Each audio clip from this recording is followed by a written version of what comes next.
ඊයේ ලැජ්ජා වැටි සිංගුටියක් අති තමයි මෙතන අඬන්නගේ කරගෙන ඉන්නේ. අම්මයි ගුටි කද්දි යාළුවන්ගෙනුත් ගුටි කනවා. ලැජ්ජාවේ. මාස්යාගෙන් ගුටි කනවා. ඔයා නේ ඉතින් කාගෙනුත් ගුටි කනවනේ. ඔයා කොහොමද ගුටි කනවා අම්මගේ? ඔයා ගුටි කන්න කොහොමද? දැන් මොකද්ද හොල්මන් කතාව කියන්නේ? ඔයා දැක්ක එක නෙමෙයි ඔයාගේ අර යාළුවෙක් කිව්වේ. ඒ ඔල්ලෝසුව උඩින් යටින් තිබ්බම උඩින් කියලා. ඒ කියන්නේ යට බිම තිබ්බහම උඩට නිකම්ම ගිහිල්ලා. කවුද තියලා තියෙන්නේ? කවුද තිබ්බගෙන නැහැ. ඒ මොකක්ද අනේ බොරු කතා.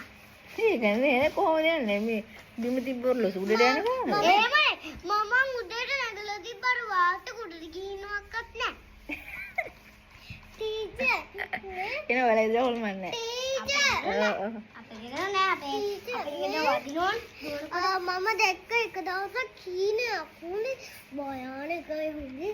අම්මෝ දෙකම මට දුක නෙවෙයි හිතෙන්නේ බය හිතෙනවා. මොකද්ද දැක්කේ? අපි පාටි එක ගිහිල්ලා වෙඩින් එක ගිහිල්ලා. වෙඩින් එක නෙමෙයි පාටි එක අපේ නැන්දලාගේද. රෑ වෙලා ගොඩාක් 12ට.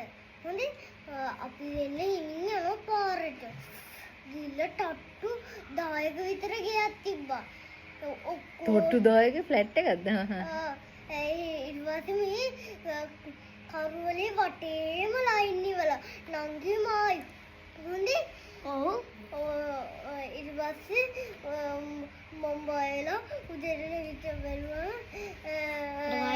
කවුද වගේ දෙක්ක කොටි එක්කෙනා මගේ මුණට ඊට ඔය ඇරුණද? මම පාර නිදියගෙන ගියා දකින්නකොට ආච්චි තිය මං හිතුව මූණෙක් කියනවා ආච්චි තුන කියන වෙලාවේ තියාගෙන මම කිව්වා ලොකු විනාශයක් හිතුවා මොකද්ද? මම නිදියන වෙලාවේ අතෙක් ඇවිල්ලා මාව කපලා දායි කියලා